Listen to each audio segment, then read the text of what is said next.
for a few minutes while they're logging on. And then if anybody comments, I'll read you the comments. Okay. Okay, so today we are here with Quilt Show Reno. We have Sherry Flynn, and I'm Beth Watts from Fabric Chicks. And Sherry is a quilt appraiser. Sherry, what got you interested in doing quilt appraisals? Well, a couple of things, Beth. After I retired from being in the computer industry, I found that I had a love of quilt history, and I became a member of the American Quilt Study Group, which is based out of Lincoln, Nebraska. I went to one of their seminars down in Tempe, Arizona, and found that I did fall in love with quilt history. And I began going to events around the country, online, and became aware of a program that the American Quilter Society, based in Paducah, they have a quilt appraisal program for certification, and they're the only ones who do. So I went to Paducah and took their intensive course. I was there for about a week. And what they do, they put you through the ringer and you learn all kinds of stuff, and then they tell you to go out and appraise. And in order to become certified, you do have to do appraisals. So I am working towards my certification. I am not certified, and I do tell my clients that. But being trained by them, I have the permission to go out and do appraisals until I can be tested, which I hope to do within the next couple of years. Now, one of the things I did notice was that Nevada does not have a certified quilt appraiser. You know, Well, it's pretty hard to become an appraiser, it sounds like. It takes time. It takes hands-on knowledge. It takes me always going to workshops, whether they're online or in person. In fact, next month I'm going back to Paducah to do. I'm taking the fabric dating class again. I've had it already. It's a constant education process, and so you have to keep up with all that sort of thing. And you can apply to be certified, and they can say no, not yet, or sorry. I haven't applied yet, but it takes some doing to get through the rigmarole. Right. So Nevada doesn't have a certified quilt appraiser, somebody who specializes in it. So I thought, you know what, I'm not in it really to make money, although of course I charge for the service. I wanted it to be a service for. We have so many quilters in Nevada. It's Right. incredible. And lots of people who have things that were in their family, um, their own quilts that they've made. So that's essentially my motivation, is really to provide that service. Right. And are you a quilter yourself? Yes, I am, but I didn't want you to see my sewing room. Oh. Well, So just so you know, most people's sewing rooms, unless they're cleaning it up for an event or something, most creative people, our sewing rooms are a bit frazzled, just like we are. Oh, yeah, big time. So that's why I chose all my research books as a better backdrop, because doing appraisals takes research. It does. Yeah. Yeah. Okay. So for those of you who are watching, we would love, if you have any questions for Sherry, just type them in and we'll get those answered for you. I know one of the questions that I get a lot is, what's the best way to care and store for their antique quilts? And what really do you consider an antique quilt? Okay, well, essentially, antique in the quilt world is something that's at least 100 years old. And then vintage, the cutoff would be 50, although we refer to a lot of things, and, they tend to be interchangeable when people are talking about them. So really old, yeah, over 100 years old. And when you think of it now, that's just things from, say, the 1920s, which doesn't Yes. seem like it was that long ago, right? So I do have some quilts in my collection that are from the Civil War era that have survived. So yeah, as far as caring for them, the very first quilt I purchased, antique quilt, happened to have been at the Quilt House when they were selling. They had older things in there, and it's from between 1850 and 1870. And it has some stains on it, probably from being stored in something like a wooden chest. Wood, even cedar, and things like cotton really don't get along. It leaves stains and things leach out. And this quilt had stains on it. So I brought it to a seminar, the American Quilt Study Group, a seminar that talked about it was one of the workshops was on caring for old quilts. And I wanted to know, should I wash it? What should I do? It's got these stains on it. And they said, absolutely not. And the thing is, the quilt is in such good condition that it feels like it's never been washed. But they said just to vacuum it carefully through a plastic mesh screen. So Hmm. it's not recommended that you wash anything that's, say, older than 1930. And even then, you might want to be careful. Essentially, like I said, vacuum it, store it in, say, a pillowcase, cotton fabric, never in anything wooden. Certain plastics, if they're acid free, you can, obviously, acid free boxes. And then you're going to want to take them out and refold them every once in a while so that you don't get that permanent creasing. Right. See, I would be your worst nightmare because I believe quilts are meant to be used, not stored. Uh, so so I would have it, out with the kids, like, using it to keep warm and or for decorations or something. Not just Oh, well, I kind of feel like if they're stored, well, first of all, nothing that I own and most people I know is going to go into a museum, even though it has value being vintage and being antiques. But then if it's stored, you don't really get to enjoy it. now you raise absolutely valid points. So I'm talking about things that are so old. Yes, you can display it. No problem there. Just, keep it clean Yeah. and that sort of thing. But no, like your own quilts, mine are on quilt racks around the house. Yeah. Now, that's not to say if they're still around 100 years from now that they should be like that. So, um, it depends on what you want to do with it, how many you have. A lot of people layer them on beds and then just switch them out all of the Right. time. So it depends on what age quilt we're talking about. Mine are all meant to be used, the ones that I make for people. Yeah. Then I'm going to hang it on the wall. Well, I guess you could do that, but I'd rather you slept under it or, took a nap or something Right. because that's why most of us make them. But Yeah. then you've also got things like art quilts, which, you only have so much wall space, so they do need to be stored properly, so that they're Right. they're kept in good condition because that's the thing about doing appraisals.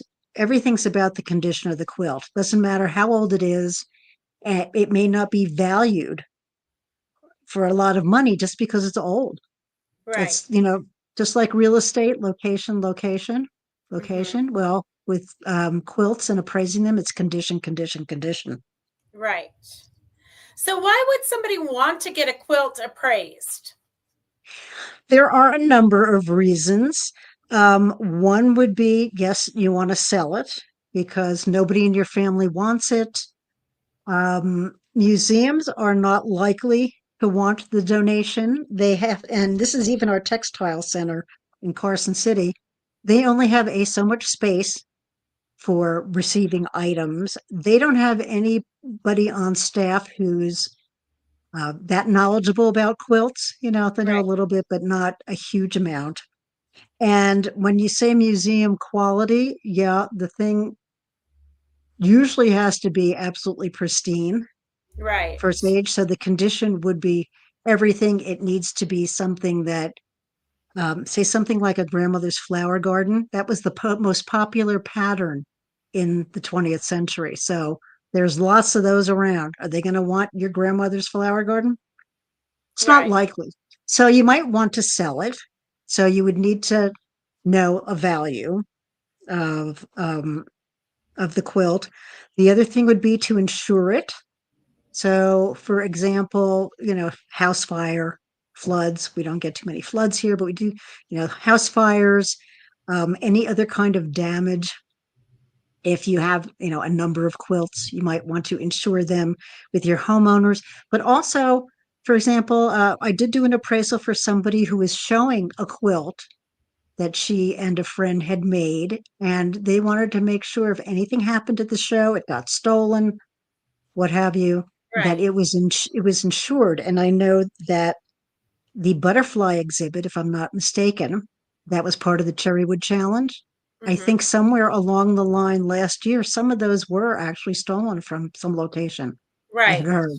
So if your quilt is going to travel anywhere, Mm-hmm. you might want to make sure that it's insured. So there's that. You might want to know the value for your estate. I'm going to be passing along X number of quilts or so many. And so they could be valued at thus and such, Right. to put in your trust, your will, however you want to do it. Perfect. Okay. Lucretia's just typed in. She said she gave her son and daughter-in-law a wedding ring quilt dated from the 40s. She paid $500-ish for it.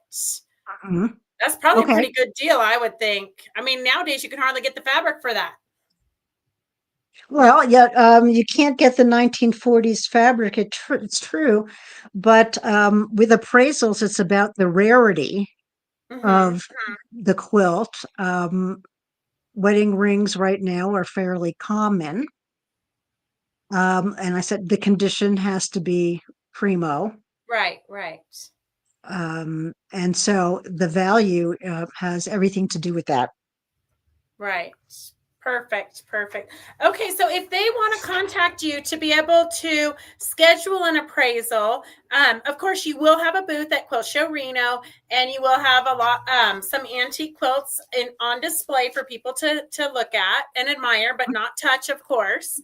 Uh, but they can contact you. Your cell phone number is 775-462-1490. Mhm. And they can also email you at nvherdboss@gmail.com. So Nevada Herd Boss, well, NV Nevada, Herd Boss at gmail.com. In case you guys missed any of that, you can just hit your back button and re-listen to it as many times as you need to.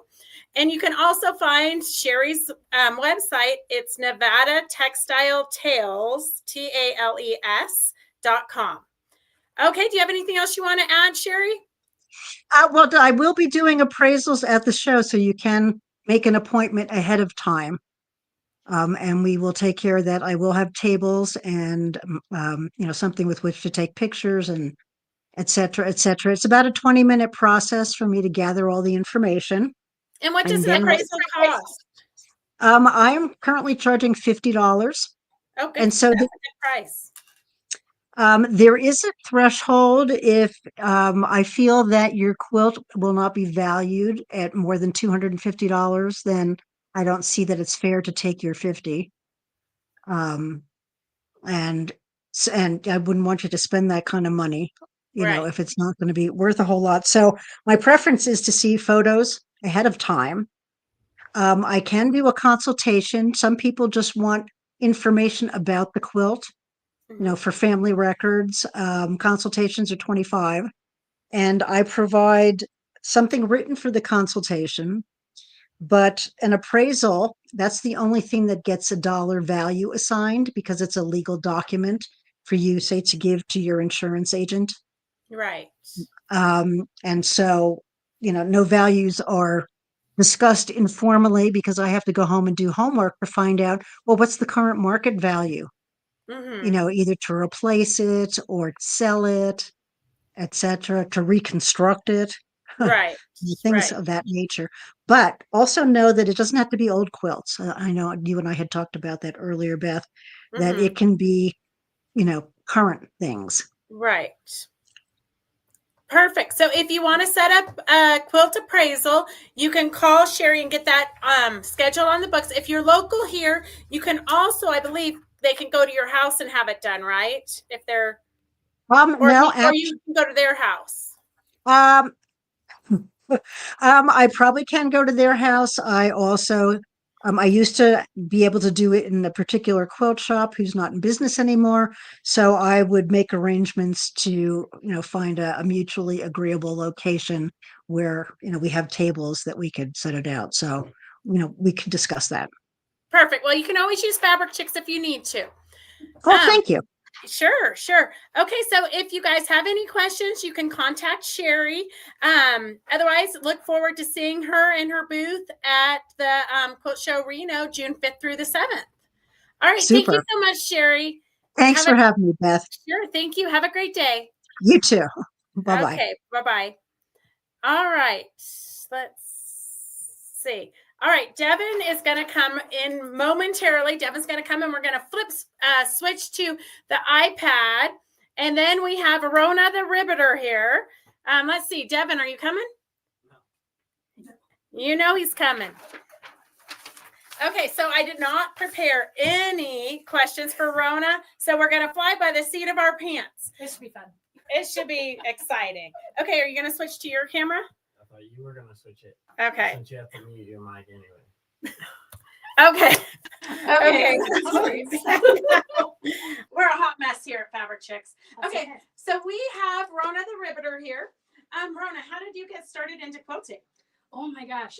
Actually, it was in 2010. My sister, she decided that it was time that I learned to sew because she got a brand new sewing machine, and you never throw a sewing machine away.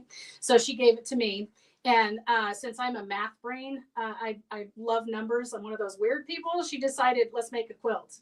And it was literally just a bunch of 6-inch squares stitched together.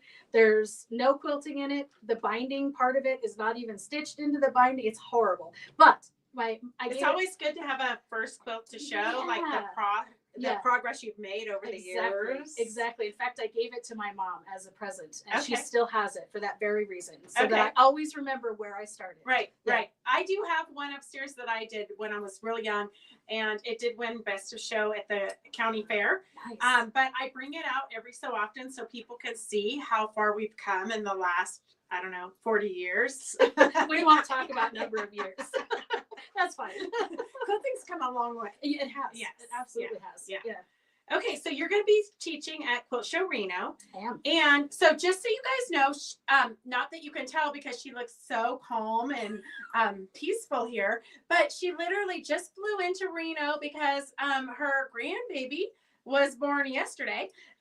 We've been here for a little while. We've been on baby watch. Yes. So my husband and I have been out here with the dogs at my parents' house. It's been insane. But yes, and we have we put an offer on a house, and we had a brand new grandbaby all in 24 hours. It's a crazy day yesterday. Yes. Yes. Absolutely crazy. So wonderful. But we're super excited she actually showed up after all that chaos. And we're excited that she's going to be moving to Reno. So she'll be local again. Yeah, I'm not sure when we'll finally make it all the way out, but but we've found a house, and it's on. The train is going. yeah, there's no stopping it now. Yeah, definitely not. Okay, so what kind of quilting classes are you teaching in Reno? So I didn't know because I didn't do my research, but when we were just talking about it really quick, so you guys are like learning as I'm learning. But I love Stonehenge. I love Outlander. I love everything about. I'm super excited. Okay, so real quick, I'm teaching 3 workshops and 2 lectures. The 2 lectures are traditional to modern. I have a cheat. Traditional to modern, guys. Yeah, you know how that goes. And then how to choose fabrics. Because when I was teaching, one of the most often questions I would get is, how do you choose the fabrics for your quilts? Mm-hmm. So I actually broke it down like scientifically, how to pull that together. So scientifically, for those of you who love science. Well, as close to scientific as I get in the art world, we'll put it that way. Okay. And then the perfect points, where it's for beginners, but also if you just want to refresh, like how to get those nice, perfect, like pinwheel points, and we do arcs, and we do the dreaded Y seam in it. But there's a trick. And so, and then photos to quilts, which is my brand new one, where I teach you not only how to put photos into a quilt, but also what are the best types of photos to use for your quilts. And then, so Stonehenge, I came out with last year. Stonehenge was, I designed it after, it was inspired by Stonehenge in the UK, the famous one, the monolith there. And when I was starting to put it together, Northcott Fabrics came out with their Stonehenge Basics Mhm. collection. So the Mhm. Stonehenge quilt is We had made the out. entire collection at one That's point, good. Well, yeah, but not anymore. not anymore. Yeah. Yeah. But yeah, so the Stonehenge quilt was made out of Stonehenge fabric, and we took it to Stonehenge in the UK and got some amazing photos Wow. with Wow. it. So this one is stone circles that I'll be teaching at the Reno show. So it's a little bit slimmed down version of Stonehenge, but it's the same concept with literally creating a 3-dimensional design in your quilt and getting circles using only straight piecing. Wait, say that again slower. I'm a blonde. So the what I'm teaching with the stone circles is how to create 3-dimensional looking Like quilts. depth. Correct. So it's flat, but Right. the But depth, yeah. with the color. Right. Okay. Yeah. Okay. Just using and Yes. it's all just standard piecing. There's Okay. no we're not doing actual physical like with yarn or anything like that. Okay. It's just standard piecing, but the design of it looks 3-dimensional. Okay. And I will send you pictures so you guys will Yeah. get to see like. So what we it's- don't have pictures because the computer is at home Yeah. and we're here. Right. So Right. we will show you. Yes. We'll post some pictures. You can always go to quiltshowreno.com. Look up under instructors, look up Rona the Ribbiter, and then her photos of the classes we're talking about are Yeah. going to be there. So Yeah. you can get an idea. Don't do it right now while we're talking, though. Wait till we're done. Okay? Yeah. Also, on the website or on the Quilt Show Reno website, there's the sample pictures, and then of course on my website there's pictures too. And Right. And what's your Yeah. website? RonaTheRibbiter.com. Okay. Let's spell it for him because Ribbiter might be a little bit hard. So it's Rona, RONA, the THE, and RIBBITER. Okay, that's like good. the That's ribbit. how I spelled it. Like here. the frogs. Yeah, yeah. I have a frog thing. So people ask me about the name. So real quick, my husband used to be in a motorcycle club, and I have a thing for frogs. I actually have them tattooed on my person. So Okay. they nickname me Ribbit. So Okay. that's where Rona the Ribbiter. Perfect. Perfect. Yeah. Okay. So which ones are classes and which ones are lectures? Because I know sometimes people don't want to gather all this stuff it takes for classes because we're already overstimulated at shows. Right. But we always could use a good chunk of time to sit down and learn something. So that's Right. where I think lectures are very important. Oh, I love lectures. Mhm. I try to hit as many as I can when Yes. I go to shows. I Yes. love them. Yeah. So the 2 lectures are the traditional to modern, and then the how to choose your fabrics. Those are the 2 Okay. lectures. Okay. And then the other 3 are the workshops. And are they all day workshops or 3-hour workshops? Or No, Stone Circles, I believe, is an all-day workshop, and then the other 2 are and photos is an all-day, and I think Perfect Points is the half-day. Mhm. And do you start teaching classes on Tuesday? Or? Yes. Okay. Yes. Okay. I'm one of the ones that likes to jump right in ahead of time. I know. Me too. Me too. I love to get the classes out of the way before the show starts. Well, plus that way it was they were so nice in scheduling my workshop. So I actually have a full day to actually be on the floor, and so I get to talk to people and see all the vendors and the quilts because I Perfect. don't always get a chance to. So a lot of you guys kind of hold out because you're going to get the patterns or whatnot at the show. But this year, Rona is not having a booth. Yeah. So if you want to be able to rub elbows with her, if you want to be able to see her pattern selection, do you only have patterns for the classes you're taking, or do you sell real patterns? No, I sell patterns too, and I'll Okay.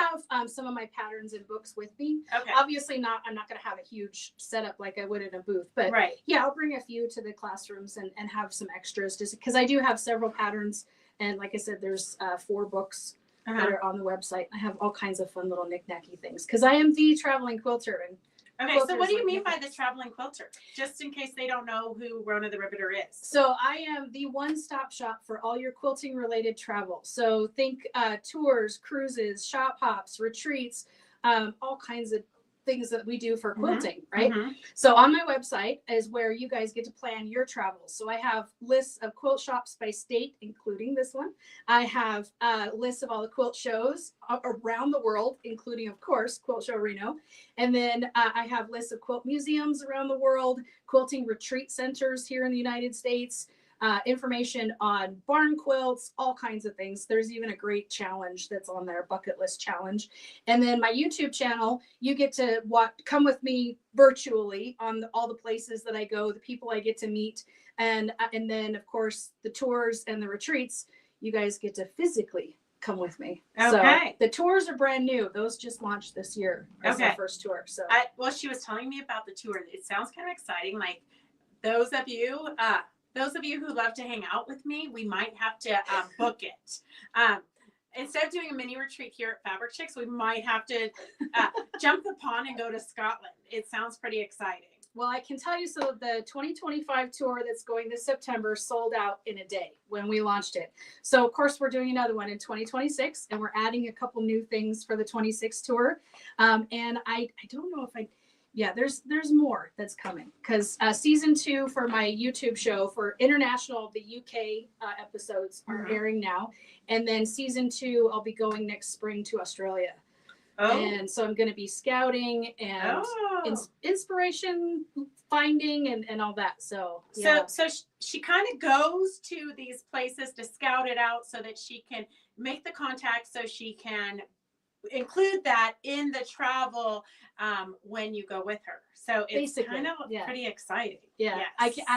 I'm not going to lie. I started this business because I told my husband I want to get paid to travel. Yeah. And he said, figure it out. And I could not have found a better, right. Because I love, and the best thing that I get out of my job is literally getting to bring people with me and to see everybody's faces when they discover all these new and amazing things. And it's my favorite part of it. Perfect. Okay, do you girls have any questions for Rona? Do you guys have any questions about the classes that she's teaching or the lectures? You don't know what days and times you're lecturing and teaching off the top of your head? Off the top of my head, no. But I know they start on Tuesday. Yeah. So it's super easy. And I'm sure she would have brought samples and all that good stuff if she wasn't busy buying a house and having a grandbaby. So we will probably, when she gets home and gets settled, I'll probably do another one of these lives so that we can see actual samples of her classes. Yeah. But I do know that quite a few of them are filling up pretty quickly. What is your website? The RonaTheRibbiter.com. Okay, RonaTheRibbiter.com. We give you her personal cell phone, except for that she probably doesn't want you guys to have it. No, I'm just kidding. RonaTheRibbiter.com. All of her information is on there. Yeah, including all my email address, everything. It's Rona@RonaTheRibbiter.com. Right. And or you can fill out the contact thing on the page. You can contact me via Facebook, Instagram, YouTube, and everywhere. And happy to answer questions. If you have travel questions, especially, feel free to reach out anytime. And I forgot what I was going to say. Oh, it was like that quick. It happens to me a lot. Gosh, I don't know. Forget it. Okay, so anything else? Any other questions you guys have for Rona? She will be at the show the whole time. So you'll be able to see her running through the aisles. Well, maybe not running, but walking carefully. Yeah. But I know. I just posted her 2022, I believe. I stumbled across it. Her 2022 Quilt Show Reno video. So I just posted that on the Quilt Show Reno Facebook page. So you can go back and look at that. It was fantastic because I'm just going to tell you, I'm not biased at all. But the quilt exhibits that are at Quilt Show Reno are one of the best that I see anywhere. And so just going through memory lane and looking at the exhibits was pretty incredible. So go, when we're done here, go watch on Facebook the 2022. You'll know it when you see the little picture of Rona and it says 2022 Quilt Show. All right. So do you guys have any other questions for Rona or no? No. Okay. So if you think of any, just let us know and we'll get those answered for you. Have a great day and we'll see you next Monday on Quilt Show Reno Facebook page. All right. Thank you.